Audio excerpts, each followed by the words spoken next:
Hey guys, and welcome back to Regret It. Brexit England, Northern Ireland, and Eastern Europe. And in Brexit England, people are blocking up beds in hospitals.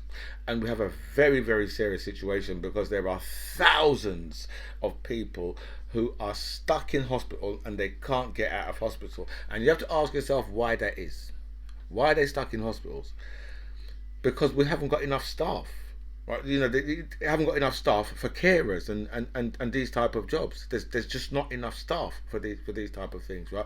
And then the government have obviously they've run out. Well, I don't think they had any NHS carers because that's something that they sold off. They sold off care of the elderly. They sold it off. They sold it off years ago. You know, my mum used to work in government run old people's homes in this country. Right. But the government decided, oh no, that's not something they no longer want to do, right? And the people of this country decided, well, that's who we want to vote for. We want to vote for people, right, who don't give a shit about us.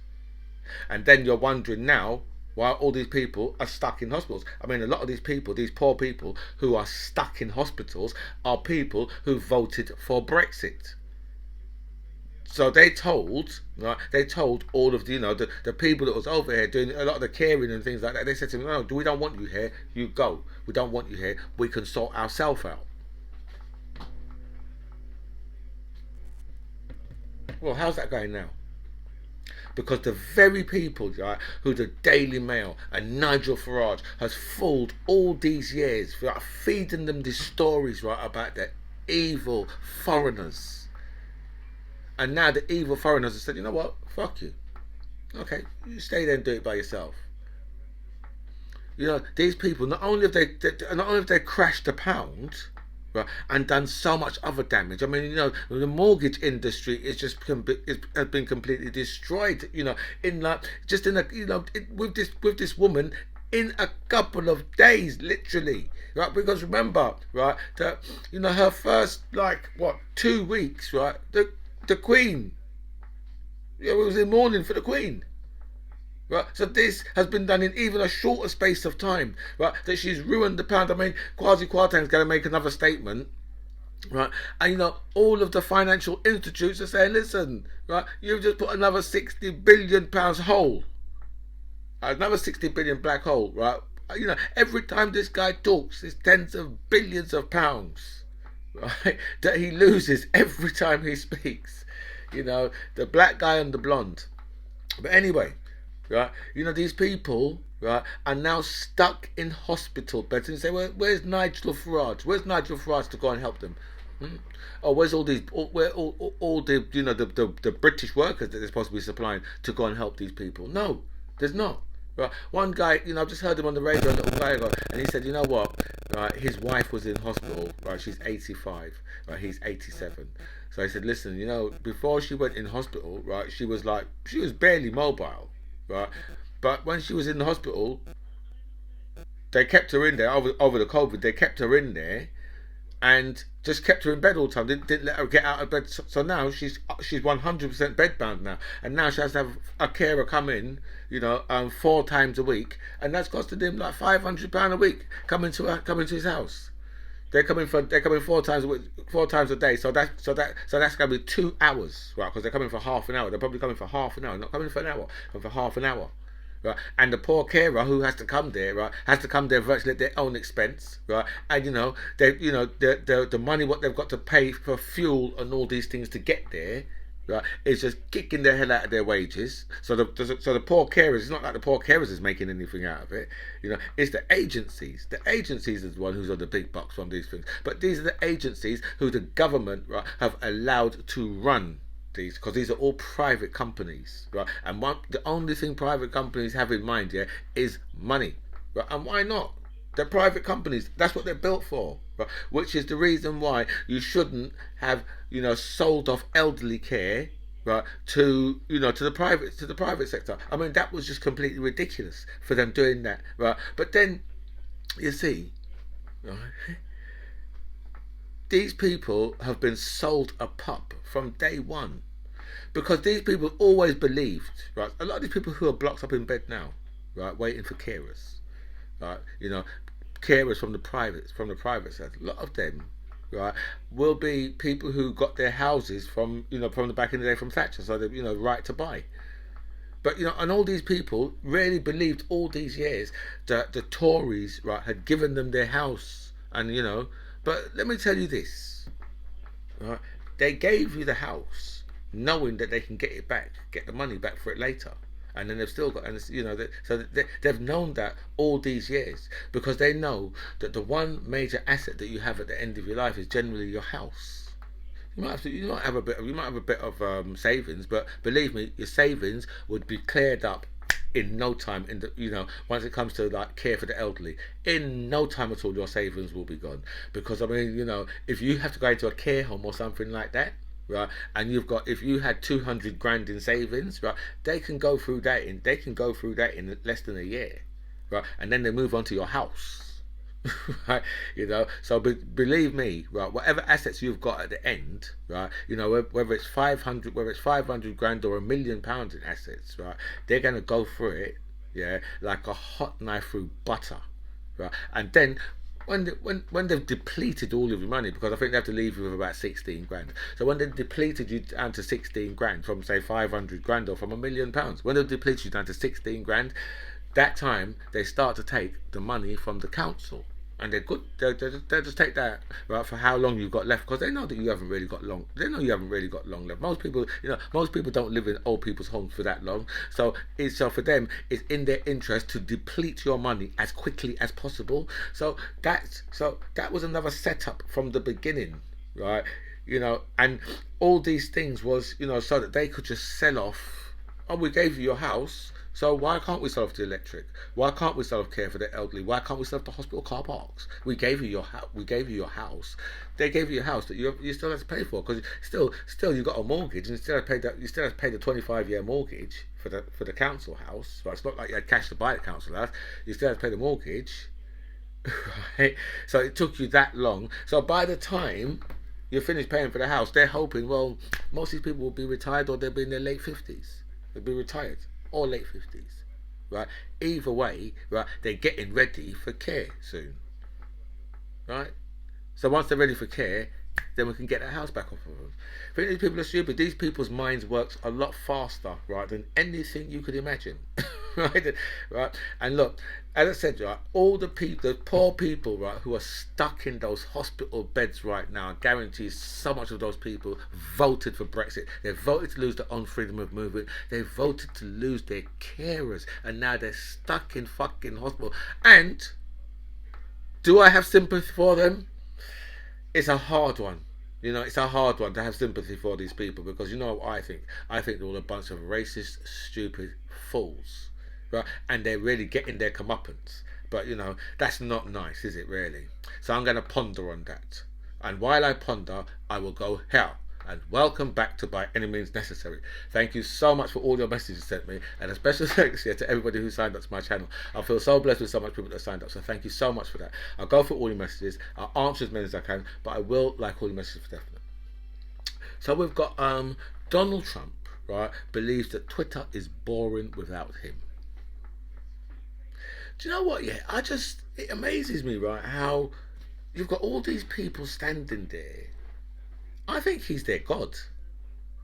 I actually do. I actually seriously think that Donald Trump is these people's god. I think that they think that he's some type of second coming or third coming or whatever, how much of a coming there's been.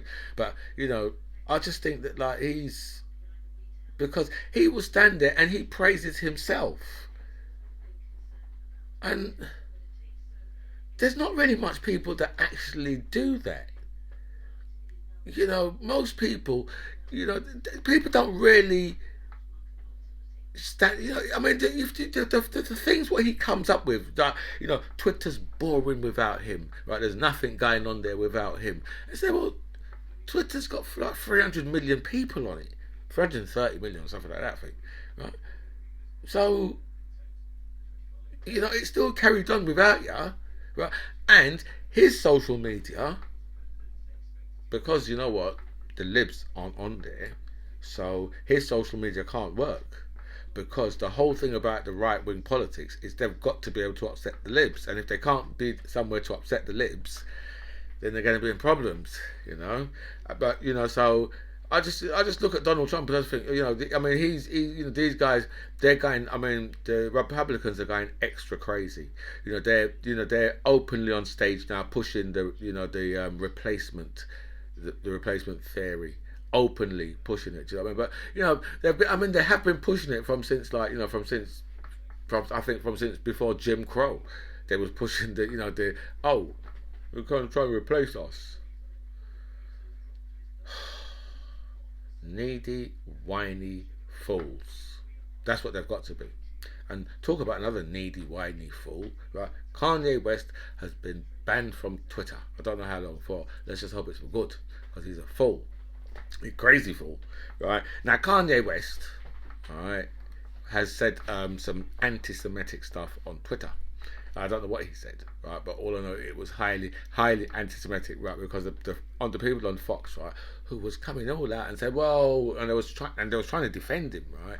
And then during the break, they read the tweets. When they come back out, it was like, yeah, what he said is completely unacceptable, right? And he shouldn't be saying stuff like that. So whatever it was, I don't even know what it was, right? But whatever it was, right, it must have been like pretty harsh, right? So, I mean, and me, I'm in the position, right, where I can find myself, right, not even thinking about defending Kanye West, because obviously I wouldn't defend him because he's a fool, right? And I won't defend someone for anti-Semitism either. Do you know what I mean? Right? But, right, he's a black man of the same complexion as me, but this motherfucker, yeah, is a far right white supremacist. So this is a white people's problem because he white, right? Right? That's the thing with Kanye West, right? We gave him to you a long time ago, right? A long time ago, right? He was swapped, right, for Eminem.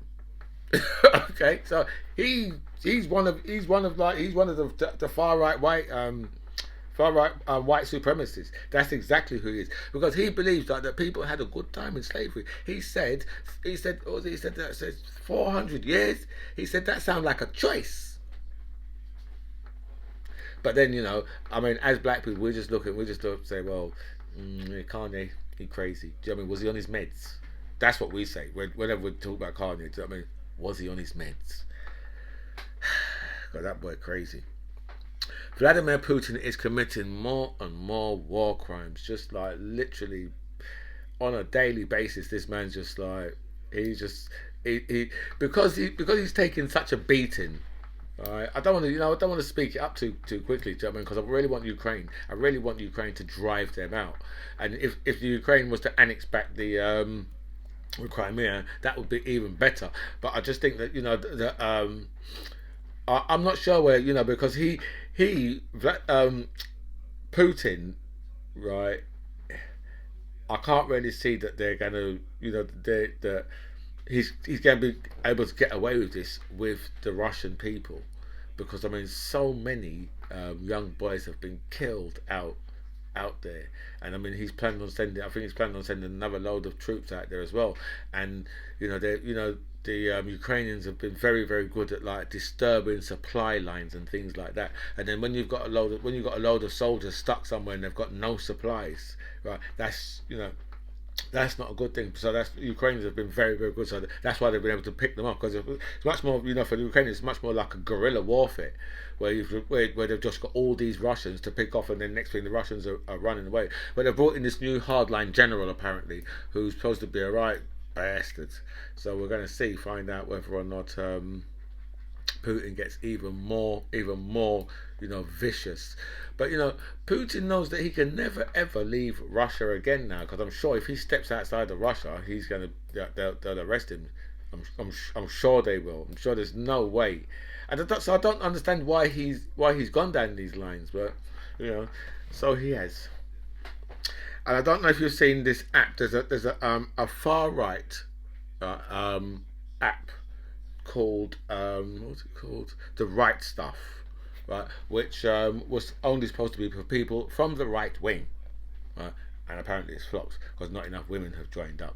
Right? Apparently it's a big old sausage fest over there. But right? They don't allow same-sex right relationships on the app, right? And they've just got a whole sausage fest going on over there. So, it doesn't seem like that the women, right, want to like actually go for these far right fools. It's a shame, really, but I know a lot of money's gone into it. A man's been charged with the stabbings in Bishopsgate last week Thursday. So I think some guy from Highbury, and I think he's been to court. So he's obviously been put straight on remand because I don't know. I can't remember much people. I think it might have been 3 people that were stabbed. Where it's a robbery that went wrong, which is something what you never want to hear, right? On a robbery, you never want to hear the robbery's gone wrong, because that either means that the police have turned up, right? Somebody has had to do something they didn't want to do, or somebody's been killed, right? So it's never a good thing. So robbery went wrong, and now there's one person been charged, but I'm sure there was a good few more of them. So I don't know how they caught up with this guy, but you know, he can get a long time in prison. 6 police officers have been found on WhatsApp sending grossly offensive messages. These guys was talking about all Rwanda and Meghan Markle, and some of these messages was just horrendous. We've had all the ones from Wayne Cousins, from Wayne Cousins and all that lot, right? And I think this is a different set, right? And it's. I don't really think people really know. I think everyone's forgotten in this country, right, where this country has come from. Right. I was watching the Stephen Lawrence documentary. So I just watched, because it's been on BBC Four. It's a 3-part documentary on BBC Four. So I've watched all 3 parts of it. Yeah, and it's even I forgot literally where this country has come from. Do you know what I mean? I mean, it's really like this, because this country, right, used to have gangs of white boys roaming round, right, looking for black guys to attack, right. But they would only attack you, and they wouldn't attack you if there was 5 of yous and 5 of them. They'll just walk past you, right, with knives and everything. They'll just walk past you, and even if you got into it with them, right, and they had knives on them, they ain't even pulling those knives out, because they know there's a good chance of them getting the knife taken off of them. Right, so it was always, it would always be they had to grossly outnumber you, right? Like you see with Stephen Lawrence, there was 5 of them, and two of them, and 2 of them was completely unawares. If you was walking down the road, if there was 3 of you and 5 of them, and you was walking down the road, and you was aware of of your surroundings, because remember, a lot of people, they walk around and not aware of their surroundings, so they don't see the danger, right? So if you was aware of what's going on, and you was aware of and that's how we was always aware of. Because for me, the first time I was chased by the National Front, I must have been like 11, I think 11 years old. I'm being chased by boys who's 18, 17, 18 years old, right? Looking to kill us, because that's how it was, right? So as I said, they wouldn't have attacked you in like, if you're in like equal amounts, or even if there's 5 of them and 3 of yous, right? And especially if you look like, you've seen them, right? They might look over, and a lot of times you say, what are you looking at? Right? And even with their knives and that, they'll just carry on walking, right? But once there's like 2 of yous, and there's 5 of them, right? Or there's 6 of them, or there's 7 of them, because these guys used to go around, I mean, the Stephen Lawrence murders, these guys went round with virtually little swords on them, like, they had like they'd have like a 3-foot like little sword on them, that what these guys used to go around with. But I used to, in probably 1990 to 90, sometime 92, I used to like work for Asda, right? And I was a driver, and one day a week I used to have to go to Eltham, and it was on a Wednesday, right? And I never went to Eltham without being tooled up. Because when you used to drive, when you was driving up towards Eltham, there used to be a sign there saying, "You are entering Eltham. Blacks, be aware." That was the sign. So we always knew, that Thamesmead and Eltham was always a no-go area. Always was a no-go area. Do you know what I mean? Because there was groups massive groups of white boys round there, right, looking to murder people, right, just for the sake of you being black. Right? And that's why I was really surprised when Stephen Lawrence, when I heard about Stephen Lawrence getting murdered up in being very, very surprised, because I didn't know that black people lived in Eltham. Never had no clue that black people. I mean, because that would just be that back then. That was fucking crazy for a black person to be living in Eltham. That was madness for a black family to be living in Eltham. Madness, crazy. You know, so hearing what these police officers sending these grossly offensive messages to, I mean, it doesn't surprise me, because you know what, a leopard never changes its spots, right? And the Met have always had a serious problem. I mean, you know, a reporter went undercover, and he trained in Hendon, right? And he was sat there with a recruit, right? And this recruit, right, I can remember seeing this documentary years ago, right? But this recruit just sat there, right, and the report was like brought up like Stephen Lawrence, and this recruit just started just slagging off the Lawrence family, just out of nothing, for no reason at all, right? And these are the type of people that we had to put up with. I mean, that's in the part of the documentary. One of the policemen was being interviewed by a reporter, and the reporter said to him, like, "So do you think a police officer should be sacked if he calls a black man a nigger?" And the senior officer went like, "No, why should he lose his career for that?" You know, and it's a reminder, right? I think everybody should go back and look at that, just so they can understand where we've come from, and what, you know, and just listen to the police officers, right? And those are the same police officers who was policing us back in the day, and just listen to the way how they speak, right? And you just start, you think, because you could hear the racism just oozing out of them. But we should speak about some Brexit. The public information watchdog is to investigate the festival of Brexit. So says The Guardian. And we know they're a bunch of woke lefty fools. So who cares what they think? But I can't remember the festival of Brexit. I don't know. Did they have a festival? Was it any good? Right? And was there cake? Probably. Probably there was a cake and British beer. Probably German. Speaking of Germans, the cancellation of the German Christmas market in Leeds is a direct result of Brexit. So says the Yorkshire Post. And I bet there are a load of woke lefty fools who are just blaming Brexit for everything. And this is what these people do. Blame Brexit for everything. It's all Brexit's fault. Because of Brexit. Because of Brexit. Because of Brexit. Yeah, because of Brexit.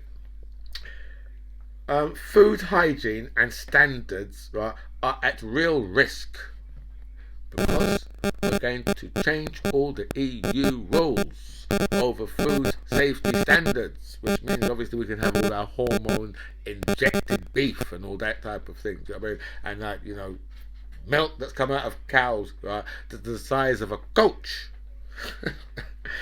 MEPs have voted for new rules to sanction the UK. How dare they? MEPs? Hold on. We've got MEPs. Oh no, we haven't got no MEPs anymore. So we couldn't have voted. In fact, what we could have done, we could have just vetoed the vote if we were still in the EU. But I suppose the reason why they're voting, because we're not in the EU no more, and because we're not adhering to their rules. Let's finish. MEPs have voted for new rules to sanction the UK if London fails to comply with the Brexit withdrawal agreement. If London fails to comply with it, how dare they? How right now, I should be saying, like, that's a good bloody reason we left. This is the reason why we left, because these people are trying to tell us what to do. But that would be so stupid. And I could just hear that. I could just hear the Brexiters' minds just like, I could hear the ticking in the Brexiters' minds, not realising how stupid they are. Spain is openly talking about Gibraltar and taking it back. And we're in talks with them, and Germany, we're saying to no, no, no. And the people of Gibraltar saying no, no, no, no, no. But when it comes down to it, you know, I don't really think we're going to have much, much say. Because, you know, before when we was in the EU, we had all the say. But now, different rules altogether. Everything's under different rules. And because we're in such a weakened position, because of you racist fools, now everybody else can just push us about. And that is the reason why MEPs have voted to rules to sanction our ass. Right? And as now says, we're going to sanction you fools. It's a liberty. Anyway, guys, look, I've gone like 5 minutes over now. I didn't want to do that today, but I have. So I have to apologise for that. Anyway, I'm going to bow out of here. This, my friends, is By Any Means Necessary. I'm the MC John Ribs. It was really nice to speak to you guys. Comments below.